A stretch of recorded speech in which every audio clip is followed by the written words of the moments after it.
안녕하세요. 코인 알려주는 남자입니다. 주말 사이에 비트코인과 알트코인 시장에 아주 큰 난리가 났었습니다. 비트코인 같은 경우는 60K가 뚫리고 59K를 갔다가 현재는 65K에 위치하고 있고, 비트코인보다도 알트코인들이 더 큰 폭의 조정이 왔습니다. 이란과 이스라엘의 전쟁 관련되어 있는 이슈가 코인 시장을 뒤엎었는데, 이게 바닥이 어디인지 앞으로 코인 시장이 어떤 방향으로 나아갈지에 대해서 이야기해 보도록 하겠습니다. 이란과 이스라엘이 전쟁 소식이 전해지기 전날도 비트코인은 전고점 근처에서 조정을 받고 있었습니다. 비트코인보다도 알트코인들이 더 영향을 많이 받던 조정 기간이 있었는데, 다음날 이란과 이스라엘의 전쟁 관련되어 있는 이란이 이스라엘에 미사일을 쐈다는 소식이 전해지면서 이 조정 기간이 있는 와중에 더 큰 폭의 하락이 유발이 돼서 비트코인 같은 경우는 50K대까지 59K까지 찍고 반등을 했고요. 알트코인들 같은 경우는 반등은 하고 있지만 이 하락폭이 워낙 컸기 때문에 그러니까 손실률이 높은 그런 상태에 위치하고 있습니다. 이런 상황에서 자료를 통해서 결론을 다시 한번 말씀을 드리겠지만, 저는 개인적으로 하락이 왔기 때문에 포트폴리오를 리밸런싱하거나 매도하거나 이런 부분들도 있을 수 있는 가능성이 있는데, GCR이라고 유명한 트레이더죠. 2023년도 4월달 이후로 트윗을 안 하던 트레이더가 그런 이야기를 했습니다. 이런 하락에 패닉셀을 하기보다는 그냥 현물을 움켜쥐고 있는 게 낫다, 들고 있는 게 낫다라고 이야기를 하고 있는데, 개인적으로도 이런 견해에 완전히 동의를 하고 있습니다. 멤버십 게시글에다가 하락이 유발이 됐을 때 그런 이야기를 드렸는데, 보시게 되면은 패닉셀이 나오고 있었죠. 그러면서 많은 분들이 그냥 바로 코인들을 던졌는데, 가는 과정이 이게 정말 하락장인가 아니면은 가는 중에 조정인가에 대해서 의미 있게 살펴봐야 되는데, 각자의 판단이 있겠지만 저는 개인적으로 같은 경우는 가는 과정이고, 또 패닉셀이 나왔을 때 매도를 하게 되면은 짧은 기간 동안 후회가 바로 있을 수 있기 때문에 매도를 하기보다는 조금 더 홀딩하는 게 좋지 않겠냐라고 의견을 게시글을 통해서 전달을 드렸고, 오늘 영상을 통해서 시작부터 결론에 대해서 먼저 제가 가지고 있는 견해, 그다음에 전문가들이 보는 견해에 대해서 결론에 대해서 던지기보다는 홀딩을 하는 게 낫지 않을까라는 의견을 드리면서 시작을 해보도록 하겠습니다. 이번 하락 같은 경우는 하락이 이틀 동안 계속 왔기 때문에 더 많이 아팠습니다. 보시게 되면은 한번 이렇게 큰 폭의 하락이 있었어요. 이 같은 경우는 다른 이유보다는 조정 기간이기 때문에 비트코인이 하락을 하면서 알트코인들 엄청나게 하락을 유발을 시켰었거든요. 그런 하락이 한번 있었고, 그 뒤에 조금씩 안정이 되어 가다가 갑자기 이란과 이스라엘 공습이라는 엄청난 소식이 전해지면서 더 큰 폭의 하락이 있었습니다. 이때도 거의 1조 원 정도가 청산이 돼서 날아갔는데, 그 뒤에 하루 사이에 1조 2천억 원 정도가 더 날아가서 실질적으로 코인 시장에는 선물에서 거의 2조 원 정도가 날아가는 안타까운 일이 발생을 했습니다. 2조 원이란 돈은 너무나 큰 돈이기 때문에 코인 시장이 위축이 되고 있고, 특히 비트코인보다도 알트코인에 조정이 많이 와가지고 많은 분들이 힘든 상황이다 라고 보시면 되겠습니다. 펀딩 레이트 히트맵상으로 봤을 때 보시게 되면은 투심이 완전히 얼어붙는 걸 넘어가지고 은펀비로 전환이 된 걸 확인을 할 수 있습니다. 이렇게 은펀비로 전환이 되고 있는데, 이 말은 사람들이 롱 포지션보다도 숏 포지션을 더 많이 보고 있다, 이런 상황이 이어지고 있다라고 보시면 되겠습니다. 이번 조정을 거치면서 문제가 되는 부분들에 대해서 살펴볼 텐데요. 보시게 되면 어떤 부분이 있냐, 2024년도가 되고 비트코인 현물 ETF가 승인이 되면서 그 뒤에 하락을 하다가 상승을 하면서 전고점을 뛰어넘었잖아요. 그때 쇼터몰더들이 많이 달라붙으면서 수익을 많이 내는 그런 구간이 있었습니다. 보시게 되면은 한 70% 정도가 수익이 나는 그런 구간이 있었는데, 그 뒤에 조정을 계속 거치면서 쇼터몰더들의 이 프로핏 로스 마진을 보게 되면은 거의 번 것들을 다 까먹는 그런 시기가 됐다라는 걸 확인할 수 있습니다. 2024년도 1월 달부터 비트코인이 전고점 근처가 올라오면서 많은 사람들이 들어오셨던 분들 같은 경우는 원금도 로스가 나는 그런 상황이 되어가고 있어서 그 부분이 문제가 되고 있고 힘든 기간이 이어지고 있다. 비트코인보다도 오히려 알트코인에 한국 분들이 더 많이 투자를 하고 있기 때문에 제 영상을 보시는 분들 중에서도 비트코인 비중보다 알트코인의 비중이 훨씬 크신 분들 같은 경우는 힘든 시기를 이어가고 있다는 게 지표를 통해서 확인이 되고 있습니다. 현재는 늘 말씀을 드리지만 이 반감기 전후 오는 조정, 그다음에 전고점 근처에 있는 이 조정 기간을 거치고 있는데, 이 부분에 있었을 때 지정학적 리스크가 더해져가지고 추가적인 하락을 유발을 하면서 사람들을 힘들게 하고 있는 그런 지점이다라고 보시면 되겠습니다. 하지만 이후 조정 같은 경우는 조정의 폭이 한 25% 정도 폭이라고 합니다. 이 폭 같은 경우는 과거 사이클에도 언제나 있었던 폭이기 때문에 비트코인은 정상적으로 움직이고 있어요. 비트코인 같은 경우는 전혀 문제가 되지 않게 이전 사이클과 동일하게 유사하게 움직임을 보이고 있다는 걸 아시면 되겠고요. 다만 문제가 되는 건 비트코인이 아니라 알트코인입니다. 비트코인이 지속적으로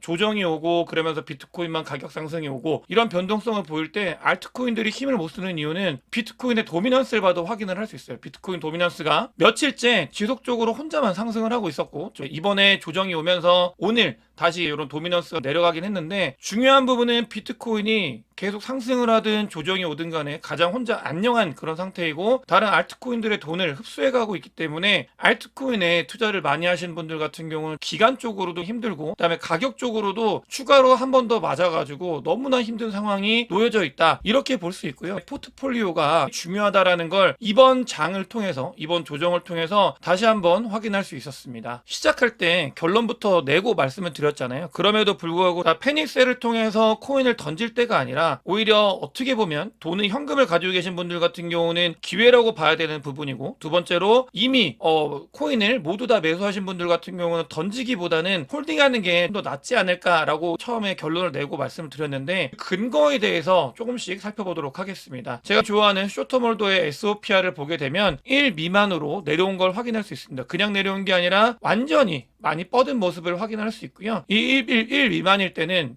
장이 상승장으로 전환되는 시점에서 1 미만으로 내려오는 이런 자리들 같은 경우는 높은 확률로 그 뒤에 웃을 수 있는 자리였다라는 게 레퍼런스가 있기 때문에 저는 던지기보다는 오히려 가지고 계신 거를 홀딩하는 게 조금은 낫지 않나라고 강조해서 말씀을 드리는 거고요. 또 펀딩 레이트를 봤을 때 펀딩 레이트가 은펀비로 전환되는 그러니까 마이너스로 전환되는 시점이 불장에서는 거의 없습니다. 하지만 이번에 하락이 있으면서 은펀비로 전환을 했었습니다. 그만큼 많은 사람들이 패닉셀을 하고 있고 던지고 있다. 그리고 하락을 보고 있다라는 말과 같고 다만 이런 것들을 전체적으로 시장을 놓고 봤을 때는 이 은펀비가 나왔을 때 매수를 하는 게 유리하고 나은 상황이었었다. 과거를 봤을 때도 은펀비가 나왔을 때 매수를 했던 타이밍이 아주 좋은 타이밍이었다는 걸 알려주고 있기 때문에 이런 지표들을 봤을 때 저는 조금 가지고 있는 게 낫지 않나 이렇게 보고 있고요. 리얼라이즈 프로핏 로스 레이쇼 같은 경우는 아까 말씀드렸던 쇼터몰더들이 문제가 되는 이유가 1월 달에 들어오신 분들 같은 경우는 수익분을 다 반납을 하고 그 뒤에 마이너스가 나고 있는 상황이다. 원금이 훼손되고 있는 상황이다라고 말씀을 드렸는데 보시게 되면은 이 리얼라이즈 프로핏 로스 레이쇼도 마찬가지로 같은 이야기를 하고 있습니다. 그러니까 주기적으로 봤을 때 과거 사이클을 돌아보면은 좋은 기회의 장일 수 있다라는 게 보여지고요. 또 비트코인의 현물 프리미엄을 봤을 때도 과거 데이터를 통해서 봤을 때 마이너스일 때 은펀비와 비슷한 케이스죠. 그래서 그런 경우에 매집을 해가는 게 이때 항상 좋은 결과가 있었다라는 걸 지표를 통해서 확인을 할 수 있습니다. 오늘 결론부터 말씀을 드리고 되게 유명한 GCR이 한 이야기 그리고 멤버십 게시판을 통해서 패닉세일이 나오지 않게끔 진정을 시켰던 이야기 결론부터 말씀을 드리고 그 뒤에 데이터들에 대해서 특히 오늘 같은 경우는 셀하는 타이밍보다는 조금 더 지켜보는 게 낫지 않나 라는 것들을 반복적으로 말씀을 드리고 있고요. 이 모습은 2024년도 1월달 피터 브란트 같은 경우도 2024년도 1월달에 나타났던 현상과 유사한 현상이 나타나고 있다. 던지기보다는 가지고 있는 게 어떤가 그런 의견을 제시를 하고 있고요. 다만 여기서 중요한 부분은 비트코인이나 알트코인들이 하락을 하고 반등을 한다고 해서 그게 바로 상승을 한다 이런 부분이 아닙니다. 가격적으로 큰 폭의 하락을 했기 때문에 저는 이게 복구가 될 때까지는 시간이 반드시 필요하다고 생각을 하고 있고요. 이런 부분들은 조금은 보수적으로 접근을 해야 되겠지만 던지기보다는 견뎌내야 되는 그런 시기다라는 거를 지표를 통해서 확인을 하고 있습니다. 조정이 오고 매크로 지표가 좋아지지 않고 또 이란과 이스라엘의 전쟁 관련되어 있는 빔들이 터져나가고 좋지 못한 상황에서도 비트코인은 자기 길을 가고 있습니다. 비트코인 반감기가 채 5일도 남지 않은 모습을 보이고 있는데요. 반감기가 지나고 나면은 수요와 공급 이런 부분들 심리적인 부분들 모든 것들을 다 살펴보면서 조정이 오더라도 뒤를 바라보는 힘이 될 수 있는 기간이 오기 때문에 우리는 이런 것들을 놓치면 안 될 거라고 생각을 하고 있고요. 비트코인 현물 ETF 같은 경우도 블랙록의 비트코인 현물 ETF는 어찌됐든 매주 순유입을 나타내고 있습니다. GBTC가 순유출이 많이 늘어가지고 하락이 나왔을 때 안 좋은 모습을 보이긴 했지만 블랙록의 비트코인 ETF 같은 경우는 계속 계속해서 자금이 들어오고 있다. 이런 부분들을 우리가 확인할 수 있고요. 이런 좀 좋지 않은 게 뭐냐? 아까 말씀드렸던 것처럼 비트코인은 안녕하게 자기 가격길을 잘 가고 있습니다. 다만 한국 분들 특히 알트코인을 많이 좋아하거든요. 포트폴리오에 비트코인이 거의 없고 알트코인만 가지신 분들도 많으실 거예요. 이거는 이번에 하락이 나왔을 때 김치 프리미엄이 10% 넘게 올라가는 걸 보면서 알트코인을 정말 많이 들고 있다라는 걸 다시 한번 확인을 할 수 있었는데, 알트코인의 토탈 마켓 캡을 보게 되면은 쭉쭉쭉 오르다가 같은 경우는 하락을 맞았습니다. 근데 이런 하락이 있고 나서는 상승을 하더라도 추가적인 페이크 상승이고 하락이 나올 수 있다. 바닥 따지기를 할 수 있다라고 보수적으로 접근을 하시면서 매수 매도에 임하는 게 좋지 않을까. 저는 이 의견에 동의를 하고 있고요. 여기서 가장 큰 핵심은 다시 반등을 하는데 시간이 걸릴 수 있다. 우리가 더 긴 호흡으로 알트코인들을 바라봐야 되는 이유가 여기에 있다라고 생각해 주셨으면 좋겠습니다. 비트코인 같은 경우는 조정이 일어나고 있는데 이 조정 같은 경우는 과거 사이클에 비해서 더 큰 폭으로 오지도 않았고요. 조정이 과거 사이클처럼 오고 있는 모습을 보이고 있습니다. 2020년도에 반감기 전후에서 한 20% 정도 하락을 했는데 반감기 전후에서도 20에서 25% 비트코인의 조정이 오고 있기 때문에 이 조정은